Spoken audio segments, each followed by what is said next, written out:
करते हैं एक बार फिर से हम आपके अपने YouTube चैनल कवि क्लासेस में। और जैसा कि आप लोग थंबनेल देख रहे हैं कि आप लोग का यूपी बीएड प्रवेश परीक्षा 2023 की प्रिपरेशन आप लोग को कैसे करनी है, इसके सबसे बड़ी इंपॉर्टेंट चीज होती है कि आप लोग को उसका सिलेबस पता होना चाहिए। जैसा कि मैंने आप लोग को पिछले वीडियो में बताया था कि आप लोग का जो पेपर होता है, दो पेपर आप लोग के यूपी बीएड में होते हैं। तो पेपर 1 का मैंने सिलेबस आप लोग को बता दिया था।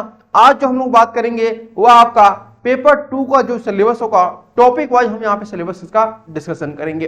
तो चलिए शुरू करते हैं आज के सेशन का। और जो भी स्टूडेंट यूपी बीएड प्रवेश परीक्षा 2023 की प्रिपरेशन करना चाहते हैं वो हमारे साथ जुड़ करके यानी कवि क्लासेस के साथ जुड़ करके अपनी प्रिपरेशन कर सकते हैं। और हमारी जो क्लासेस चलती हैं वो आपकी बिल्कुल लाइव क्लासेस चलती हैं। और अगर बात करते हैं कि हमारी कितनी क्लासेस चलती हैं, तो हमारी 3 क्लासेस आप लोग की लाइव चलती हैं।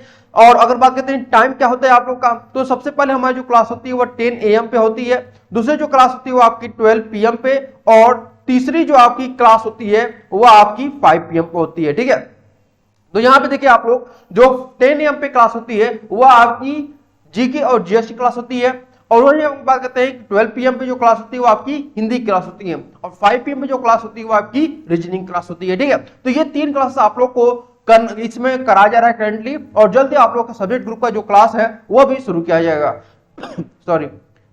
तो चलिए आगे बढ़ते हैं हम लोग यहाँ पर कि पेपर पैटर्न हम लोग जानते हैं सबसे पहले क्या है, क्योंकि आज हम लोग का जो डिस्कशन का टॉपिक वो पेपर 2 है। तो पेपर 2 हम लोग का जो आप लोग का होता है यानी कि शाम को जो पेपर होता है 2 बजे से लेकर 5 बजे तक, उसमें हम लोग यहाँ पे देखते हैं कि पेपर का जो प्रारूप है वह क्या आपका होने वाला है।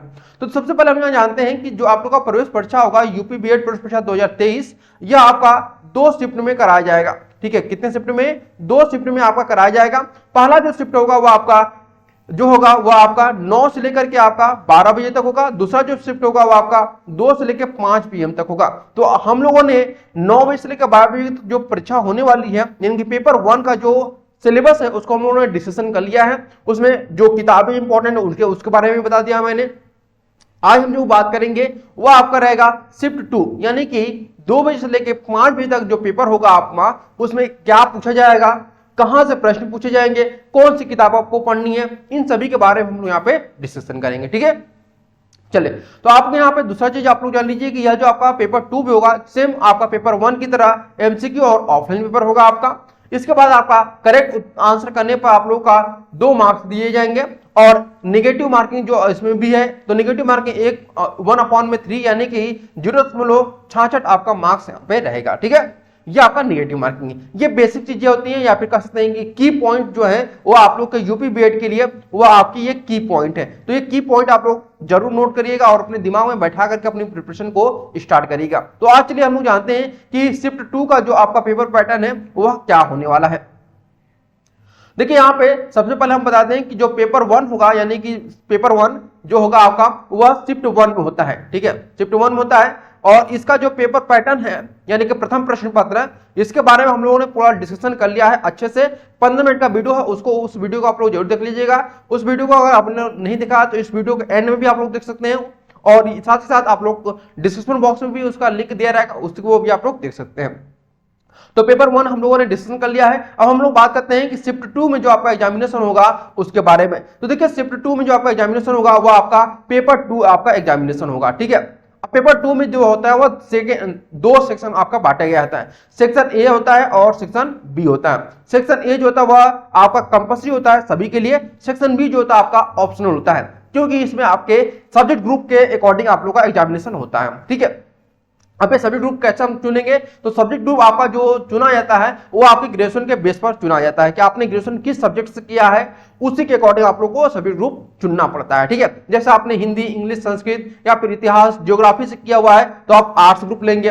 अगर आपने मान लेते हैं कि बायो से, केमिस्ट्री से, फिजिक्स से या मैथ से अपना BSc किया हुआ है तो आप विज्ञान से भरेंगे। आपने मान लेते हैं कि जो बीकॉम किया होगा तो आप वाणिज्य से फॉर्म भरेंगे। एग्रीकल्चर से आपने BSc किया हुआ 4 साल का तो आप एग्रीकल्चर से अपना फॉर्म भरेंगे।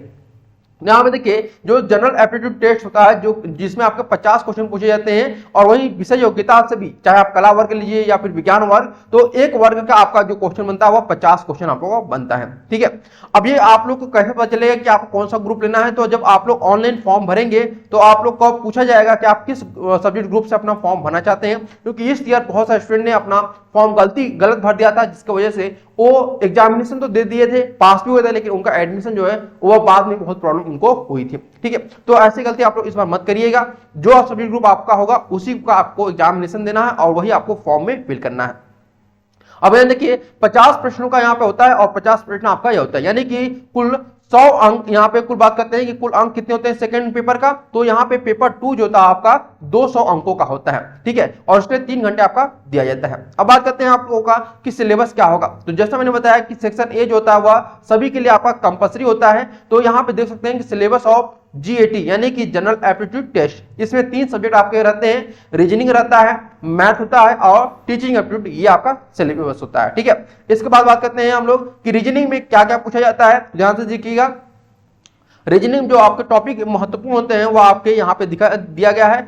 आपका डाइस यानी पासा, क्लॉक यानी घड़ी, आपका कैलेंडर, इसके बाद आपका डायरेक्शन टेस्ट, फिर यहाँ पर आपका क्वेश्चन बेस्ड ऑन अल्फाबेट, इसके बाद जो आपका इंपॉर्टेंट टॉपिक होगा वो आपका रहेगा यहाँ पर ब्लड रिलेशन, फिर यहाँ पर ranking, seating arrangement, order sequence, coding decoding, analogy and similarity, ये बहुत ही महत्वपूर्ण टॉपिक है। इसके बाद आपका क्लासिफिकेशन, सीरीज, मिसिंग नंबर और आपका फिगर काउंटिंग, ये आपके रीजनिंग के टॉपिक हो गए जो कि आपके सेक्शन ए में होते हैं। मैंने बताया 3 सब्जेक्ट होते हैं, तो आपका रीजनिंग होगा। अब सेकंड जो सब्जेक्ट होगा आपका मैथ होगा। तो मैथ में क्या क्या पूछा जाएगा, सरलीकरण, साधारण और चक्रवृद्धि ब्याज, औसत, प्रतिशत, आयु आधारित प्रश्न, अनुपात एवं समानुपात, ये आपके प्रश्न रहेंगे। इसके बाद आपका गति, संख्या पद्धति, क्षेत्रमिति और समय और कार्य, ये आपके टॉपिक रहेंगे मैथ्स जो आपके क्वेश्चन पूछे जाएंगे। तो इनको आप लोग चाहें तो स्क्रीनशॉट भी ले सकते हैं।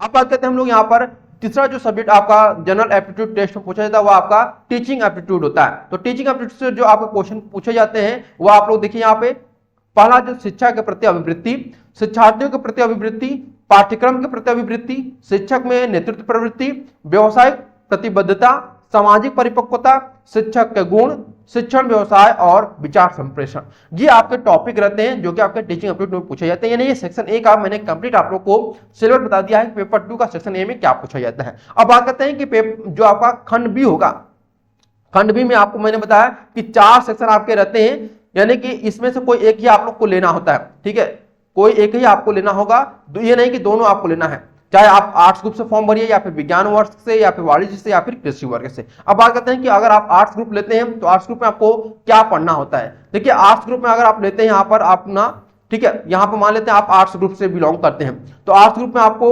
हिस्ट्री पढ़ना है, ज्योग्राफी पढ़ना है, पॉलिटी पढ़ना है, economics, Hindi literature, English literature और सोशियोलॉजी, ये कुल 7 सब्जेक्ट से आपके कुल कितने प्रश्न बनेंगे, तो कुल 50 प्रश्न आप लोग के 7 सब्जेक्ट से बनेंगे और इन्हीं से आपके प्रश्न पूछे जाएंगे। अब इस पर अगर आपको आर्ट्स ग्रुप का डिटेल सिलेबस चाहिए तो आप लोग कमेंट करके पूछ सकते हैं या बता सकते हैं कि आपको आर्ट्स ग्रुप का डिटेल सिलेबस चाहिए कि हिस्ट्री में कौन कौन से टॉपिक इंपॉर्टेंट है, ज्योग्राफी में कौन से टॉपिक इंपॉर्टेंट है, पॉलिटी में, इकोनॉमिक्स में, हिंदी लिटरेचर में या सोशियोलॉजी में, कोई भी आप लोग को टॉपिक चाहिए तो आप लोग उसको कमेंट कर सकते हैं।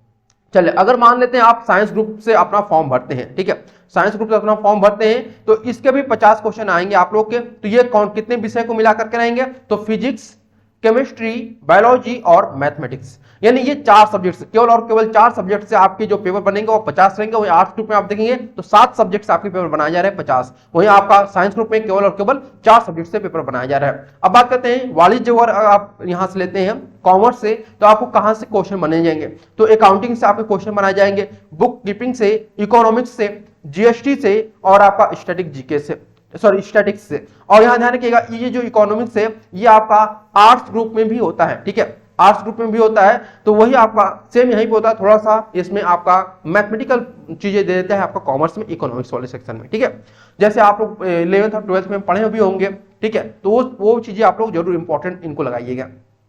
अब बात करते हैं हम लोग कि जो एग्रीकल्चर अगर आप यहाँ पे ऑप्ट करते हैं तो आपको क्या क्या पढ़ना होगा, तो यहाँ पे शस्य विज्ञान, उद्यान विज्ञान, आनुवंशिक तथा पादप प्रजनन और कृषि अर्थशास्त्र, ये आपके 5 महत्वपूर्ण हैं जहां से आपके एग्रीकल्चर से क्वेश्चन बनते हैं। अब बात करते हैं हम लोग की बुक्स के बारे में, क्योंकि बुक्स के बारे में जानना आप लोगों के लिए बहुत इंपॉर्टेंट है। तो बुक्स के बारे में अगर हम बात करते हैं कि सबसे पहले मैंने आपको बताया यहाँ पर कि जो आप लोग का ये सिलेबस रहता है, ठीक है, ये आपका सब्जेक्ट रहता है, यहाँ पर मैं इसको इरेज करता हूं 1 मिनट, ठीक है, तो उसके बाद फिर मैं आप लोग को क्लियरली बता रहा हूं। ठीक है, देखिए यहाँ पे सबसे पहले आपको बता दें कि यह जो आपका सिलेबस है यह डिपेंड करता है आप लोग का कि कैसे बुक्स आप यहाँ पे कवर करते हैं, क्योंकि जो बुक्स होगा वही आप लोग का परीक्षा में पास करने के लिए महत्वपूर्ण होंगे। तो सबसे पहले हम बात करते हैं कि आप लोग का समान अभिरुचि परीक्षण यानी जनरल एप्टीट्यूड टेस्ट, इसमें 3 सब्जेक्ट होते हैं आपको। तो 3 सब्जेक्ट में से अगर बात करते हैं रीजनिंग के लिए कौन सा आपको बुक्स चाहिए, तो रीजनिंग के लिए आप लोग यहाँ पर ले सकते हैं लुसेंट की। ठीक है, लुसेंट की आप लोग रीजनिंग की बुक ले सकते हैं। इसके बाद मैथ की आप लोग ले सकते हैं RS अग्रवाल की बुक ले सकते हैं। ठीक है, इसके अलावा अगर हम बात करते हैं टीचिंग एप्टीट्यूड की, तो टीचिंग एप्टीट्यूड के लिए कोई भी आप लोग बुक ले सकते हैं, चाहे आप लोग का एक बुक का नाम है मुझे याद नहीं आ रहा है, लेकिन उसको भी आप लोग सकते हैं, कोई भी अरिहंत का कर सकते हैं। ठीक है, अरिहंत का आप लोग ले सकते हैं। ठीक, तो ये आपके 3 बुक हो गए जो कि सिलेबस ऑफ GAT यानी कि जनरल एप्टीट्यूड टेस्ट में आते हैं। और यहाँ पे बता दें कि आप लोग का जो आपका क्वेश्चन होते हैं वो कितने कितने डिवाइड होते हैं। तो आपका जो रीजनिंग होता है इसमें आपके 30 क्वेश्चन पूछे जाते हैं। वहीं अगर हम बात करते हैं आप लोग का मैथ में, तो मैथ से भी आपके क्वेश्चन जो पूछे जाते हैं वह 12 क्वेश्चन लगभग रहते हैं, और टीचिंग एप्टीट्यूड से जो क्वेश्चन पूछे जाते हैं वो आपके 8 क्वेश्चन रहते हैं। ठीक है, चलिए अब आते हैं हम लोग यहाँ पर सेकेंड जो आपका सिलेबस रहेगा वह है आपका यहाँ पर सब्जेक्ट ग्रुप। ठीक है, तो सब्जेक्ट ग्रुप में अगर हम बात करते हैं आर्ट्स ग्रुप में, तो आर्ट्स ग्रुप में आप लोग महेश बरनवाल की किताब ले सकते हैं। ठीक है, महेश बरनवाल की किताब जो है, बरनवाल, ये किताब आप लोग ले सकते हैं इनकी।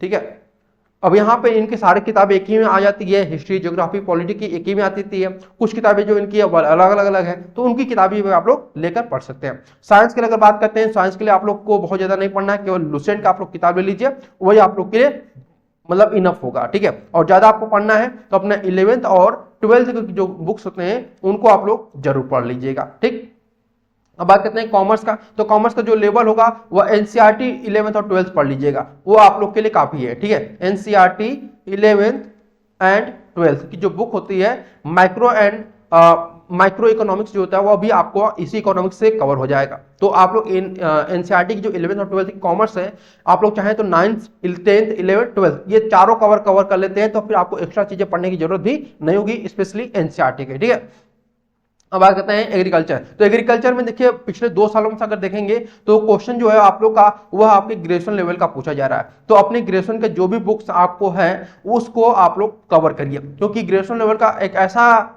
सब्जेक्ट ग्रुप जहां से जो क्वेश्चन पूछा जाता है वो आपके ग्रेजुएशन के लेवल पूछा जाता है, वो आपका एग्रीकल्चर ही है।